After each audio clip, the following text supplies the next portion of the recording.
Hello to all the future BDR academics, I'm Dan Greeden, and today we're going to talk about the stages of the SaaS company growth. And although this title may not seem this quote-unquote important for some of you, believe me, it really is important. And the main reason why is because you need to make really wise decisions about the companies that you're going after, the companies that can be your potential employers. And the growth stage is one of the main, what marketers call segmentation criteria to choose the right companies to go after. As you will see in a couple of minutes, you just don't need to pursue sometimes of the companies, not because the product is bad, not because they're in the wrong domain, but because you have very little chance to be employed there. And even taking all the training that you will get on the course and on some other courses, some companies just will not hire a fresh BDR who is just starting out. They want like a more experienced person, no matter what you do. And I'll show you the scenarios in which this can happen. So let's begin. So as you may already know, especially if you've listened to some podcasts about the SaaS space, if you read some articles, most of the startups are what's called VC funded. They have been given some money by some venture capital firms, okay, or by some angel investors, in exchange of the part of the business. So let's say you started this SaaS startup. I don't know. You decided to create a new project manager software. Not there's enough of them already. And you come, let's say, to a VC fund, and you show them the product, you pitch it, you explain why it's so important and why the customers will love it. You'll show some traction, some current contracts, and so on. And then you ask for some amount of money in exchange on part of the business. So let's say you want, I don't know, $200,000 in exchange of let's say 10% of the company, which is like a very common deal on the early stages. And if you've got the deal, you have $200,000, and the venture capital firm has 10% on your business. Okay, and they hope that a few years later, when you will be like a multi-billion company, their $2,000 investment will be like more. Will become something like of $100 million investment or something like this. Okay, so this is in a nutshell how the VC part works. But you may ask, Dan, I know there is this company, there is this type of companies called bootstrapped companies, meaning they don't ask for any of the outside money. They invest themselves, or they leave and they build their product based on the money that they get from the paying customers. Of course, we all know those examples. For example, MailChimp, an email provider that you may be familiar with. It's one of the biggest still on the market. It was a bootstrapped company, and a few years ago it was very lucratively sold to one of the major players. Or you may have heard about this Indian company, which is like a multi-billion company, Zoho.com. So they're very popular in India, and they have a lot of customers in US, and some of my customers also use Zoho products because they're way cheaper than like Salesforce or Marketo and all the similar and all the similar products, although they have like really good, very good quality and very broad functionality. And maybe you even heard about the company named Basecamp, which was made by 37 Signals, and you may have read some of their books. by the founders of 37 Signals. You may have used Basecamp. It's still really popular among design studios all around the world. And yes, this is a bootstrap company, but this is like an exception.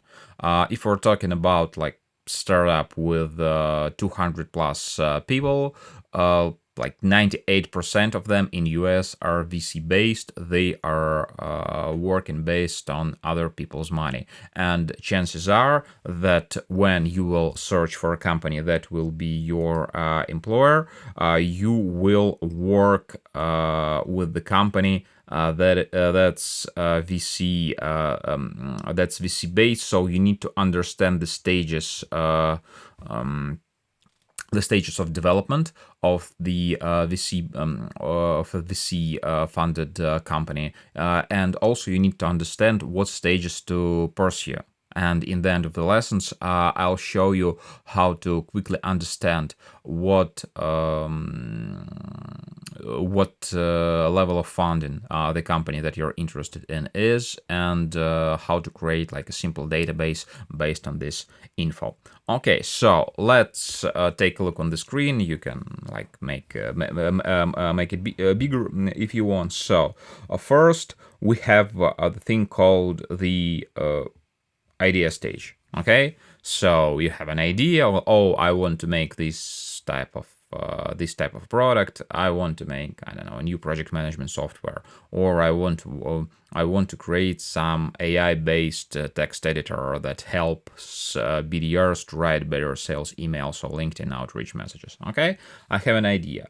Then usually, and you've seen this in a lot of business-related movies or in TV shows like Silicon Valley. The process is shown there, and it's pretty accurate.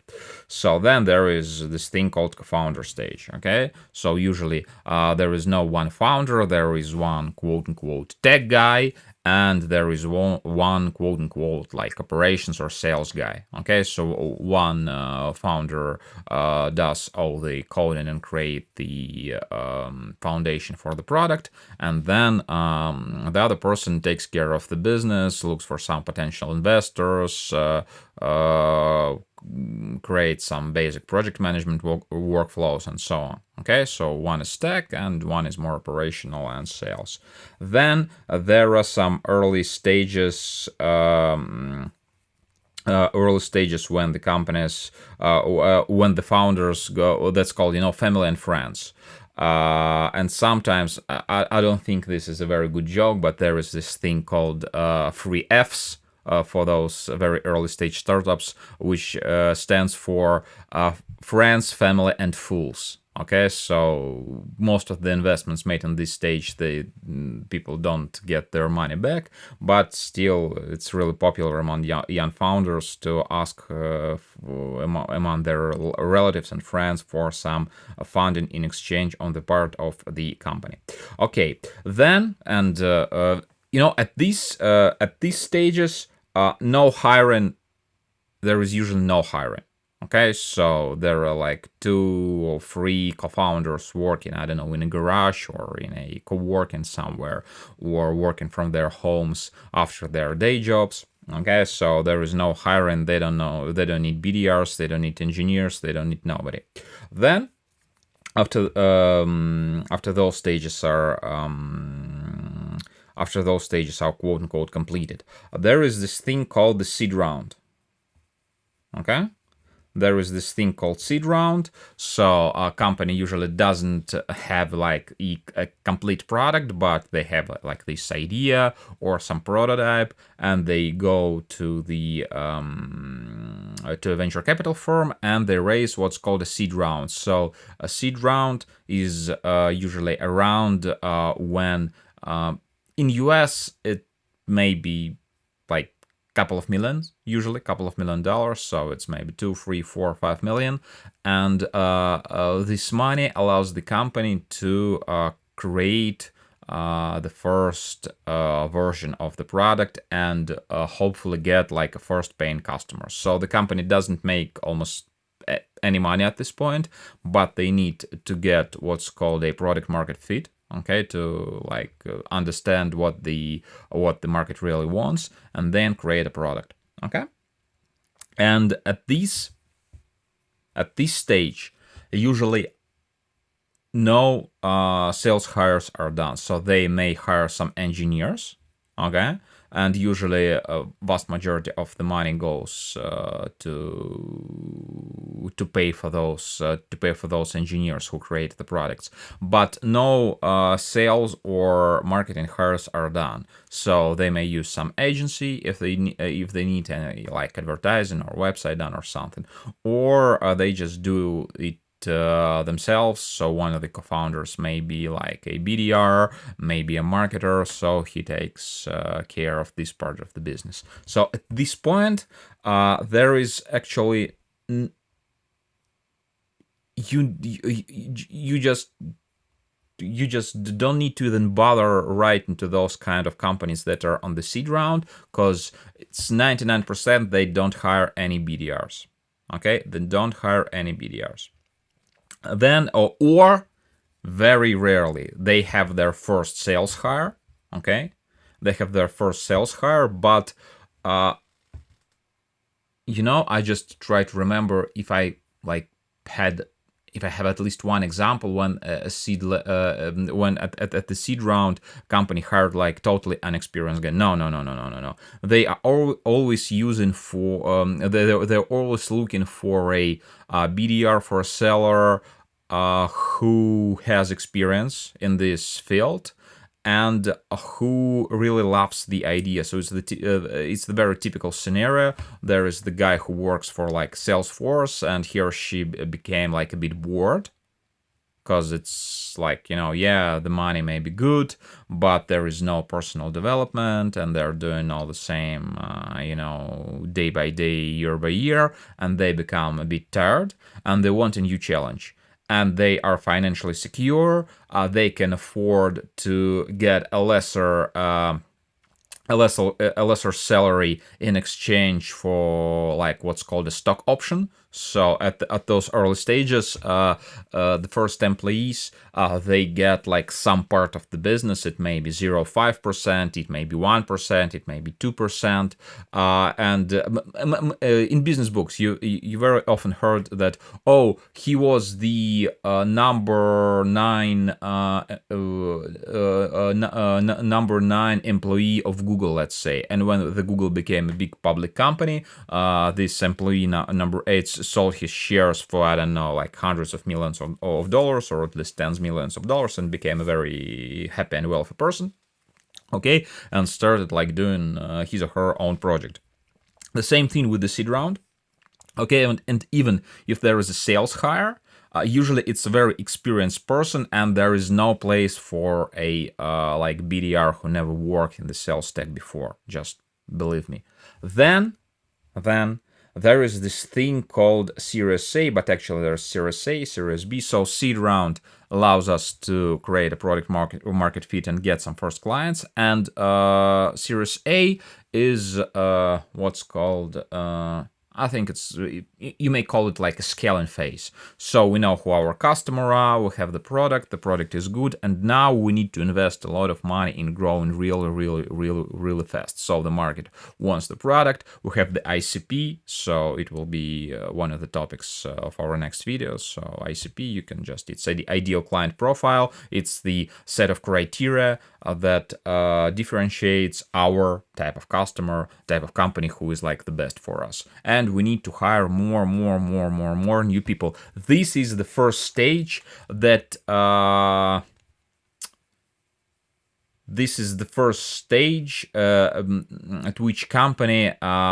which there is a possibility for a fresh BDR to be hired by the company. So on Series A, they usually it's like around 10 million, 15 million, $20 million. So the seed rounds in US, and at these stages there is like really heavy hiring, and there is an opportunity for you to get in those type of companies. So after that, after Series A, Actually, there are Series B, Series C, and so on. So the company grows bigger, bigger, bigger, bigger, bigger, and bigger. And at some point, they decide to what's called go public. Okay, to sell their shares on a stock exchange and allow like every person to buy some of the stock. And you may have heard this term, like this company went on the IPO, so which means that the shares can be bought by like every person who is interested. And all these apps on for the phone that shows the stock prices. Okay, so this is where there are a lot of SaaS companies go, and now you can see that there is stocks for Salesforce, or if we take something from EdTech, I believe I showed this example. There is the Canadian Italian company called Docebo in the EdTech space. The valuation is around 1 billion right now, as far as I remember, and they also sell their stocks and they're public, so like you can buy them. You can buy them if you want. So starting from Series A, this is the zone where you can get your first hire. So maybe, you had a thought in your mind. Oh yeah, these small companies, maybe I can approach them, and there will be a higher chance for me to get the job because the CEO is more accessible and yada yada yada. The CEO is more accessible, but once again, at the seed stage, and especially in the earlier stages, even if the company makes a sales hire, it's usually a very experienced person who can build the process from the ground up. So my recommendation for you will be to go after an established organization. So it should be at least 150 people. And then after you get some experience in those kind of companies, if you want. Okay, so I know a lot of examples, once again, when the person worked for HubSpot, for Salesforce, and they made a lot of money, and they built a house, and they made some investments, and they have this almost like a financial independence. So they have like enough money to live for several years without any income and not to lose the quality of their life. And then they decide to join like a startup, and the salary is very low, but if you believe in the idea, you understand that at some point you can be like a multi-millionaire by selling your stocks. And the early employees, they get some what Americans call like some piece of the action. Once again, it may sound very tempting for you, it may sound very interesting and seductive, but believe my experience, it's better for you to start here. It's better for you to start working for at least Series A company, and better for a Series B, Series C, so the company that has business processes, that has like a strong sales leader who you will be reaching out to, who will be your like mentor on the job. Okay, so right now on the course, I'm your mentor, but then you'll start working for this company, and they have this, the best seller in the company, or the person who is managing all the salespeople. Maybe especially on the Series A stage, you will have direct access to the CEO, so you may learn something there. Okay, and this for me is the sweet spot. So this is the way. This is the way to go. So if you want to combine, first of all, financial stability, because at this stage, companies, they're financially stable. They have like couple of years worth of what's called a runtime. So runtime is amount of months that I believe we talked about it on during the previous lesson. So runtime is amount of months that you can you can work, like paying all your bills with the money that you usually have on your bank account. Let's say we have like $1 million on our bank account, and our monthly spend, salaries, advertising, yada yada yada, is $100. Taxes, of course, and this means that million divided by 100K, we have 10 months of runtime. Okay. Very easy. So these companies are usually financially stable. They are hiring. They have a lot of entry-level positions, Because once again, here, yeah, they're hiring, but they're hiring super experienced guys to be their future CDOs, sales leaders, etc. So yeah, they are getting like a piece of the company, but I urge you to start your career in a company that's on a more like mature stage. And now let me show you how to know what stage the company that you want to work for is. So let's switch to the browser window and continue our lesson. Okay, so there are two go-to resources for knowing these types of data. First is called crunchbase.com and the other is called dealroom.co, not com, but co. So you can register on all of them. They have a free tier, so you can access some of the information for free. And what we need to know, we need to find the company that we're interested in. So here is Docebo that we talked about, and we can see that this is a public company that raised on the Series A round. They rose around $6.4 million. They have, I believe they have this information here. Yeah, they should. They have, I don't think that this information is correct, so that they have 82 people. I believe they are, there are way more. So let's use, you know, sometimes you need to double, sometimes you need to double check the information from the different sources. Okay, so yeah, that seems more like truth. They have around 1,000 people working there. So yeah, you know, Crunchbase is good for some types of data, and Dealroom is good for other types of data. It's a good habit for you to always double check the info. So don't trust one source. Okay, so read here, read there, then combine all the sources and create like a better picture of what's going on.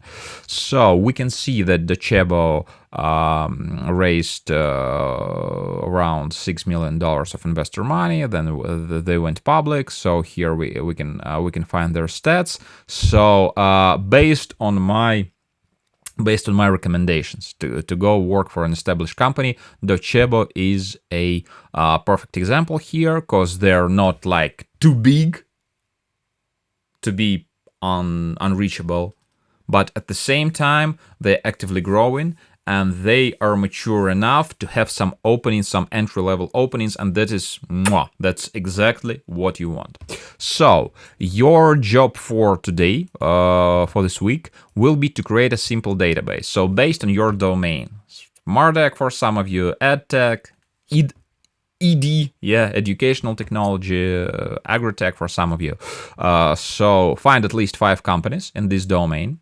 And create this table. So there's a company name, website, funding stage, seed round, A round, B round, C round. You'll find all this info on Dealroom or Docebo, Crunchbase.